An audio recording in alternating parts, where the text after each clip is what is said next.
നമസ്കാരം. ഞാൻ എൻ്റെ കുളക്കരയിലാണ്. ഞാൻ വ്യായാമത്തെപ്പറ്റി പല വീഡിയോകളും ഇട്ടിട്ടുണ്ട്. പലരും എന്നോട് സംശയം ചോദിക്കാറുണ്ട്. ചില സംശയങ്ങളും ചില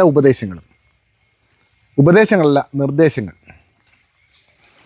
ചിലരുടെ ചോദ്യം, ആഴ്ചയിൽ എത്ര ദിവസം വ്യായാമം ചെയ്യാം? അതായത് സാധാരണ ഒരാൾ വലിയ ബോഡി ബിൽഡറോ ഒന്നും അല്ലാത്ത ആരോഗ്യത്തിന് വേണ്ടി മാത്രം വ്യായാമം ചെയ്യുന്ന ആൾക്കാർ ആഴ്ചയിൽ എത്ര ദിവസം ചെയ്യാം?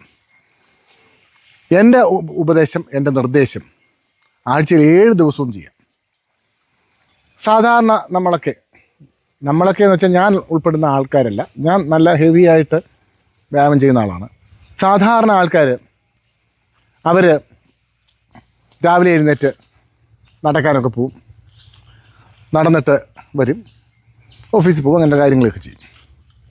അതായത് 4-5 കിലോമീറ്റർ അല്ല 2-3 കിലോമീറ്റർ.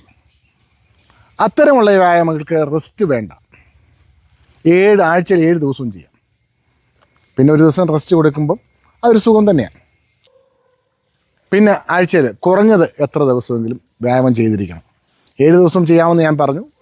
കുറഞ്ഞത് എത്ര ദിവസം ചെയ്തിരിക്കണം? ഏറ്റവും കുറഞ്ഞത് 4 ദിവസം 5 ദിവസം എങ്കിലും ചെയ്തിരിക്കണം. അപ്പോൾ ചോദിക്കും, 4 ദിവസം കണ്ടിന്യൂസ് ചെയ്തിട്ട് ബാക്കി 3 ദിവസം റെസ്റ്റ് കൊടുത്താലോ എന്ന്. അങ്ങനെ ചെയ്യരുത്. അങ്ങനെ കൊടുത്താൽ നമുക്ക് മടി വരും. അപ്പോൾ ഇട ദിവസങ്ങളിൽ കൊടുക്കണം. അതായത് ഒരു ദിവസം നമ്മൾ ചെയ്തു, അല്ല 2 ദിവസം ചെയ്തു, ഒരു ദിവസം കൊടുക്കാം. അങ്ങനെ ഇട ദിവസങ്ങളിൽ കൊടുക്കണം. റെസ്റ്റല്ല, നമ്മൾ ചിലപ്പം ചില കാര്യങ്ങൾക്ക് വേണ്ടി അത്യാവശ്യത്തിനൊക്കെ പോകുമ്പോഴുള്ള കാര്യങ്ങളാണ് പറയുന്നത്. 4 ദിവസം നമ്മൾ കണ്ടിന്യൂസ് ചെയ്തിട്ട് 3 ദിവസം കണ്ടിന്യൂസ് റെസ്റ്റ് കൊടുത്തു കഴിഞ്ഞാൽ, റെസ്റ്റ് അല്ലെങ്കിൽ വ്യായാമം ചെയ്യാതിരുന്നു കഴിഞ്ഞാൽ ഉണ്ടാകുന്ന പ്രശ്നം പിന്നെ നമുക്ക് ചെയ്യണമെന്ന് തോന്നത്തില്ല. 3 ദിവസം നമ്മൾ അലസമായി ജീവിച്ച് കഴിയുമ്പോൾ ചെയ്യണമെന്ന് തോന്നത്തില്ല. അപ്പോൾ നമ്മൾ 1-8 ദിവസമോ അങ്ങനെയൊക്കെയുള്ള ഇത് റെസ്റ്റ് കൊടുക്കാവൂ. വ്യായാമം നിർത്തി വെക്കുന്ന ആ ഒരു പീരിയഡ് അങ്ങനെയാണ് ചെയ്യേണ്ടത്. പിന്നെ എൻ്റെ ഏറ്റവും വലിയൊരു ഉപദേശം, വ്യായാമം ചെയ്യാൻ കൂട്ടാളികളെ അല്ല കൂട്ടുകാരെ വിളിക്കുന്നതിനെ പറ്റിയാണ്.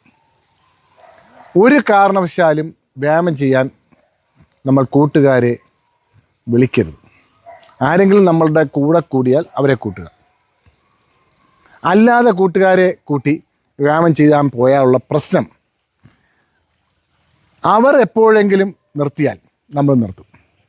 അവർക്കൊരു ദിവസം മൂടില്ല, വ്യായാമം ചെയ്യാൻ മൂടില്ല, അപ്പോൾ നമ്മളും പിൻവലിയും. അപ്പോൾ നമ്മൾ ഒറ്റയ്ക്കായിരിക്കണം ഇതെല്ലാം ചെയ്യേണ്ടത്. കൂട്ടുകാരെ കൂട്ടുന്നതിൽ തരക്കേടില്ല, പക്ഷേ കൂട്ടുകാരെ ആശ്രയിച്ച് നമ്മുടെ വ്യായാമം നിലനിർത്തി പോകരുത്.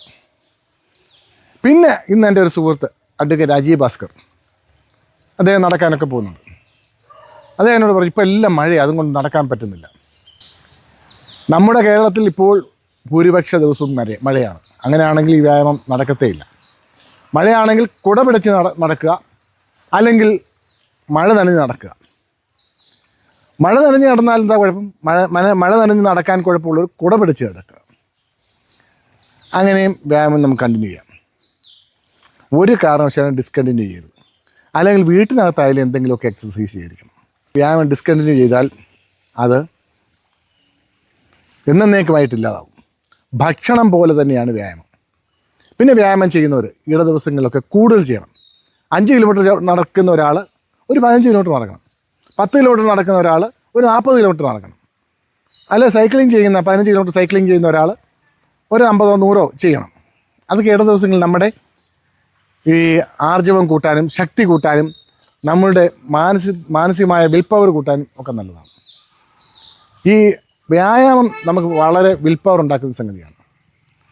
ആ വിൽ പവർ ഉണ്ടാവണമെന്നുണ്ടെങ്കിൽ നമ്മൾ ഇട ദിവസങ്ങളിൽ കൂടുതൽ ദൂരം സൈക്കിൾ ചവിട്ടുന്ന കൂടുതൽ സൈക്കിൾ ചവിട്ടണം, ഓടുന്നവരാണെങ്കിൽ കൂടുതൽ ദൂരം ഓടണം, ജിമ്മ് ചെയ്യുന്നവരെ കുറച്ചുകൂടെ ചെയ്യണം. അങ്ങനെയൊക്കെ ചെയ്യണം. എങ്കിൽ നമുക്ക് വിൽ പവർ കൂടും. എന്നും ഒരേ ടൈം ടേബിൾ പോകരുത്. നന്ദി, നമസ്കാരം.